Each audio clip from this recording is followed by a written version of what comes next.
لا حول ولا قوة إلا بالله العلي العظيم. أعوذ بالله من الشيطان اللعين الرجيم. بسم الله الرحمن الرحيم. الحمد لله رب العالمين والصلاة والسلام على أهل بيته الأطيبين الأطهرين.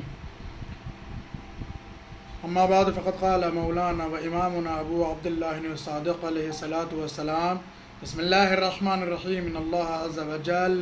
إذا أحب عبدا من القليل الكثير. حضرات گرامی السلام علیکم ورحمۃ اللہ وبرکاتہ. جناب امام جعفر صادق علیہ الصلوۃ والسلام کی شہادت مظلومانہ کی مناسبت سے مسلسل آپ کی خدمت میں حاضر ہیں، جس میں امام سے متعلق انتہائی مختصر طور پر اور بہت ہی مختصر الفاظ میں گفتگو ہو رہی ہے، تاکہ ہم صحیح معنوں میں اپنے جس امام سے منسوب ہیں اس کی معرفت حاصل کر سکیں اور انہیں پہچان بھی سکیں. اور ہمارا عنوان گفتگو بھی یہی ہے کہ ہم جن سے منسوب ہیں انہیں کتنا پہچانتے ہیں. آئیے آج پھر امام کی زندگی سے متعلق ایک واقعے کی طرف اشارہ کرتے ہیں اور ایک حدیث آپ کی خدمت میں درج کے اس کا ترجمہ کرتے ہیں. امام علیہ الصلوۃ والسلام کا ارشاد گرامی ہے، فرماتے ہیں کہ جب اللہ کسی بندے سے محبت کرتا ہے، اسے پسند کر لیتا ہے، اللہ کی نگاہ میں اس کی عزت و آبرو ہوتی ہے، تو اس کے قلیل اور کم اور مختصر عمل کو بھی اللہ زیادہ کر کے اپنی بارگاہ میں قبول کرتا ہے اور اس کے عوض میں اس کی جزا قلیل کے بدلے میں کثیر دیتا ہے. یعنی عمل بھلے مختصر ہو، لیکن اللہ جب اس کے عمل سے خوش ہوتا ہے بندے کے، تو اس کے اس مختصر عمل پہ بھی اللہ جزا کے عنوان سے بہت کچھ دیتا ہے. یہ صحیح معنوں میں ہر انسان کے اس کے عمل کے سلسلے میں نیت کی کیفیت اور اخلاص کی طرف اشارہ ہے کہ انسان کی نیت وقت عمل کیا ہوتی ہے اور کیسی ہوتی ہے. ظاہر سی بات ہے کہ اس سلسلے میں بھی بہت ساری احادیث موجود ہیں کہ اگر انسان کی نیت اچھی ہے، اخلاص کے ساتھ عمل کو انجام دیا ہے، تو یقیناً اس عمل کی جزا کیا ہے، بڑھ جاتی ہے، اس عمل کا اعتبار اور اللہ کی بارگاہ میں اس جزا کا معیار بڑھ جاتا ہے. لہذا جب عمل بڑھ جاتا ہے اللہ کی نگاہ میں، اس کی قیمت بڑھ جاتی ہے، تو جزا بھی کیا ہے، زیادہ ہو جاتی ہے. لہذا جو ہے وہ جتنے بھی اعمال ہیں مذہب اسلام میں، سب کا تعلق جو ہے وہ کیا ہے، نیت کی بہتری کے ساتھ ہے. جیسی انسان کی نیت ہوگی ویسی جو ہے وہ اس کی جزا اس کو ملے گی. کوئی صاحب کسی کے بھی عمل کو یہ دیکھ کے نہ کہیں کہ یہ عمل مختصر ہے، یہ عمل جو ہے وہ کم ہے، یا خود انسان جو ہے وہ اپنے عمل کو دیکھ کر کے نہ سوچے کہ ہمارا عمل کم ہے، ہمارا عمل جو ہے وہ کیا چھوٹا ہے، ہماری جو ہے وہ یہ اللہ کی بارگاہ میں یہ جو ہے وہ انسانیت کے لیے خدمت بہت مختصر ہے، بہت کم ہے. نہیں، نیت کی طرف متوجہ ہو کہ نیت کیسی ہے. اگر نیت جو ہے وہ اچھی ہے، نیت جو ہے وہ کیا ہے، پاک اور صاف ہے، نیت میں جو ہے وہ کسی طریقے کی کوئی ریاکاری نہیں، کوئی دکھاوا نہیں ہے، ہر طریقے سے نیت جو ہے وہ کیا خالص ہے، تو مختصر عمل بھی اگر ہے تو اللہ کے بارگاہ میں بہترین جزا کا جو ہے وہ سبب بن جاتا ہے. اب ایک واقعہ جو ہے وہ سنائے دے رہے ہیں کہ جو ہم لوگوں کی زندگی اور وہ لوگ کے جو ہندوستان بھر میں یا دنیا کے دوسرے ممالک میں بھی مدح اہل بیت کرتے ہیں، شاعر ہیں، اور جو ہے وہ کیا ہے ان کی منقبت میں اور ان کے جو ہے وہ کیا ہے مصیبت میں مرثیے لکھتے ہیں، نوحے لکھتے ہیں، یا مثلا جو ہے ان کے فضائل میں قصائد اور جو ہے وہ رباعیاں اور قطعات لکھتے ہیں. ان کے سلسلے میں واقعہ سن لیجیے کہ واقعہ اگر جو ہے وہ کیا ہے عمل میں اخلاص ہو، عمل کی نیت صحیح ہو، اور بھلو یہ کہ عمل کم ہو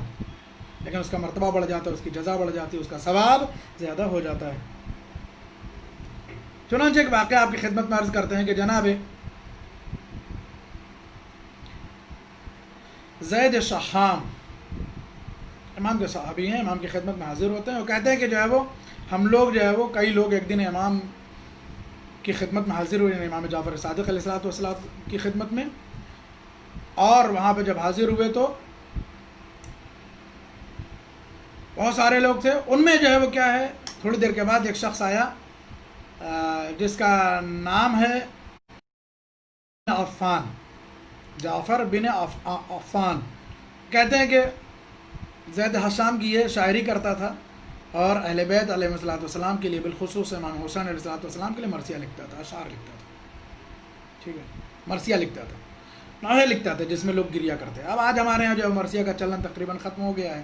کچھ ہی جگہوں پر باقی ہے، اور اگر نوحہ ہے تو اس کی بھی جو ہے وہ کیا ہے، پوری طریقے سے نوعیت بدل گئی ہے۔ نوحے میں بھی کیا ہے، بیان مصائب نہیں ہوتے بلکہ بیان فضائل ہوتے ہیں، اور ساتھ ہی ساتھ جو ہے وہ ماتم بھی ہوتا ہے اور نعرے بھی لگتے ہیں اور واہ واہ بھی ہوتا ہے۔ ایک الگ موضوع ہے، اس پر انشاءاللہ کبھی گفتگو کریں گے کہ کیا واقعی یہ نوحہ ہے، کیا واقعی یہ رونے کے لیے ہے، کیا واقعی رلانے کے لیے ہے، کیا واقعی یہ گریا کرنے کے لیے، گریا کروانے کے لیے ہے، کیا واقعی یہ جو ہے وہ کیا ہے، ثواب کے لیے ہے، یا ایک نے اپنے جو ہے وہ کیا ہے، ماحول ہم نے بنا لیا ہے، اس پر چل پڑے۔ تو جناب شام کہتے ہیں کہ یہ جو جعفر ابن عفان ہے یہ امام کی خدمت میں آئے، اور جو ہے وہ امام کی خدمت میں آنے کے بعد جب یہ پہنچے سلام کیا، امام نے ان کو جو ہے وہ اپنے نزدیک بلایا۔ غور سے سنیے کیا مرتبہ ہے کسی شاعر کا، یا جس کا اخلاص اچھا ہو، جس کی نیت اچھی ہو عمل کے لیے۔ امام نے اپنے نزدیک بلایا، اور جناب زید حشام کہتے ہیں کہ امام نے نزدیک بلا کر کے اپنے بغل میں بٹھایا اس شاعر کو، اپنے بغل میں بٹھا کر جو ہے وہ امام سوال کرتے ہیں جعفر ابن عفان سے کہ ہم نے سنا ہے کہ تم ہمارے جد امجد امام حسین علیہ السلام کے لیے اشعار کہتے ہو، مرثیہ کہتے ہو۔ اس نے کہا ہاں بے شک فرزند رسول، آپ کے جد امجد کے لیے ہم اشعار کہتے ہیں، ہماری جانیں آپ پر قربان ہوں، بے شک۔ کیا حکم ہے؟ امام نے فرمایا کہ چند بیت اور چند جو ہے وہ اشعار تم ہمیں سناؤ۔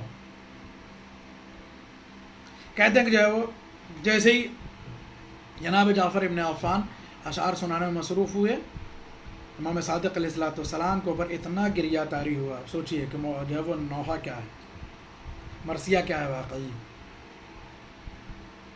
کہتے ہیں کہ انہوں نے اشعار سنانا شروع کیے، اشعار سنتے سنتے امام جعفر صادق علیہ السلام کے اوپر جو ہے وہ گریے کی کیفیت طاری ہوئی، اور اتنا روئے اتنا روئے اتنا روئے۔ جناب زید حشام کہتے ہیں کہ امام ششم یعنی امام جعفر صادق علیہ السلام کی پوری جو ہے وہ کیا ریش مبارک، پوری داڑھی جو ہے وہ کیا بھیگ گئی آنسوؤں سے، آنسوؤں سے امام کی پوری داڑھی بھیگ گئی، رو رو کے ان کے اشعار کے اوپر خوب گریا کے امام نے۔ اور اس کے بعد فرماتے ہیں کہ صرف امام ہی نہیں بلکہ ہم سب اور امام کے گھر والے جتنے لوگ تھے سب کے سب جو ہے وہ رونے لگے، سب خوب روئے، خوب گریا وہ، خوب رقت ہوئی۔ پھر امام علیہ السلام نے فرمایا کہ خدا کی قسم اس مجلس میں جو مرثیہ خوانی کی مجلس رکھی گئی تھی، جو تم اشعار پڑھ رہے تھے، یہ جو مرثیے پڑھے جا رہے تھے، یہ جو اشعار گریے کے لیے پڑھے جا رہے تھے، مصیبت امام حسین کے لیے، ان کی مصیبتوں کے جو بیان ہو رہا تھا، امام علیہ السلام فرماتے ہیں کہ خدا کی قسم اس مجلس میں اللہ کی طرف سے ملائکہ مقرب بھی آئے ہوئے تھے، ملائکہ مقرب بھی اس مجلس میں آئے ہوئے ہیں، اور وہ سب کے سب جو ہے وہ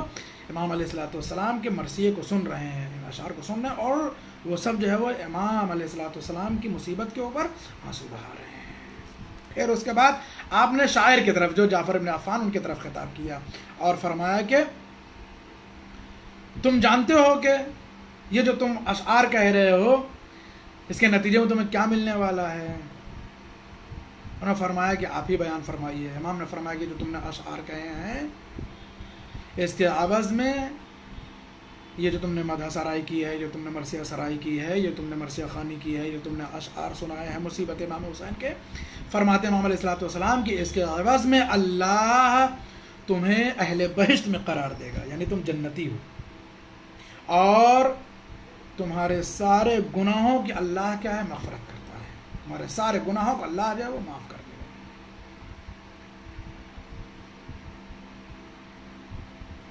پھر کہتے ہیں امام علیہ السلام ارشاد فرماتے ہیں کہ اے جعفر ابن عفان، کیا اس کے علاوہ بھی، اس کے اضافی بھی کچھ ہم تمہیں بیان فرمائیں، کچھ تمہیں بتائیں کہ کیا فضیلت ہے مرثیہ خوانی کی، کیا فضیلت ہے جو ہے وہ امام حسین علیہ السلام ہمارے جد امجد کے اوپر گریہ کرنے کی، ان کے اوپر رونے کی، چاہے تو بیان کریں۔ جعفر نے فرمایا کہ بے شک میرے جو ہے وہ سید و سردار، آپ بیان فرمائیے کہ آپ کے جد امجد کے اوپر رونے کا ثواب کیا ہے اور اس کی منزلت کیا ہے۔ فرماتے ہیں کہ ہر وہ شخص کے جو ہمارے جد، خوب غور سے سنیے، لب و لباب جو ہے وہ یہی ہے، واقعے کا۔ فرماتے ہیں جناب امام صادق علیہ الصلوۃ والسلام کہ اے جعفر یاد رکھو کہ جو کوئی بھی ہمارے جد امجد امام حسین علیہ الصلوۃ والسلام کے لیے ایک شعر بھی کہے گا، ٹھیک ہے، اور اس شعر کے اوپر خود روئے یا امام حسین علیہ الصلوۃ والسلام کے چاہنے والوں کو رلائے، وہ سب کے سب کیا ہے، اہل بہشت میں سے قرار پانے والے ہیں، وہ سب کے سب جو ہے وہ جنتی ہیں۔ اس کا مطلب صاف ہو گیا کہ امام علیہ الصلوۃ والسلام کے لیے، اہل بیت علیہ الصلوۃ والسلام کے لیے ایک شعر کہنا جنت میں کیا ہے، مکان کے ملنے کے برابر ہے۔ اس سلسلے میں احادیث موجود ہیں، اس کی طرف نہیں جانا، ان باتوں کو نہیں بیان کرنا ہے، لیکن عرض یہ کرنا کہ واقعی اخلاص ہو، نام و نمود کے لیے نہ ہو، واہ واہ کے لیے نہ ہو، اور جو ہے وہ کیا ہے اپنے جذبات کی تسکین کے لیے نہ ہو، اپنی شہرت کے لیے نہ ہو، اپنے جو ہے وہ کیا ہے فن کو دکھانے کے لیے نہ ہو، بلکہ جو ہے کیا ہے امام کی رضایت کے لیے ہو، خدا کی رضایت کے لیے ہو۔ ایک شعر بھی اگر بندہ کہتا ہے تو اس کے عوض میں اللہ اسے جنت میں مکان عنایت کرے، اس کے سارے گناہوں کی بخشش کرنے والا ہے۔ اور اگر اس کے ایک شعر کے اوپر لوگ رو رہے ہیں، اگر اس کے نوحے کے ایک بند کے اوپر، ایک بیت کے اوپر لوگ رو رہے ہیں، تو وہ سب کے سب کیا ہے، بہشتی ہیں، وہ سب کے سب جنتی ہیں، ایک شعر کے اوپر۔ اس کا مطلب یہ ہے کہ عمل جو ہے وہ کیا ہے مختصر بھی ہو، لیکن اگر کیا ہے اللہ کے لیے ہو، رسول اللہ کے لیے ہو، آل رسول اللہ کے لیے ہو، امام حسین علیہ الصلوۃ والسلام کے لیے ہو، اخلاص کے ساتھ ہو، نیت خالص کے ساتھ ہو، پاکیزگی قلب کے ساتھ ہو، تو وہ کیا ہے گناہوں کی بخشش کے لیے کافی ہے، اور جنت میں مکان دلانے کے لیے کافی ہے، جنت میں ساکن بہشت بنانے کے لیے کافی ہے۔ اللہ ہم سب کے اعمال میں اخلاص پیدا کرے، ہماری نیتوں کو پروردگار عالم صاف اور طاہر قرار دے، ہمارے اعمال کو پروردگار عالم ریا سے پاک قرار دے، نام و نمود سے پاک قرار دے، ہمارے اعمال کو خالصاً للہ خالصاً للحسین قرار دے۔ معبود جو محمد اور آل محمد کا ہمارے اعمال کو قبول فرما، اور ہمارے امام کو ہمارے اعمال سے راضی خوشنود فرما، امام کے ظہور میں تعجیل فرما، ہم سب کو ان کے مخلص عوام انصار میں شمار فرما۔ ربنا تقبل منا انک انت السمیع العلیم وتب علینا انک انت التواب الرحیم۔ والسلام علیکم ورحمۃ اللہ وبرکاتہ۔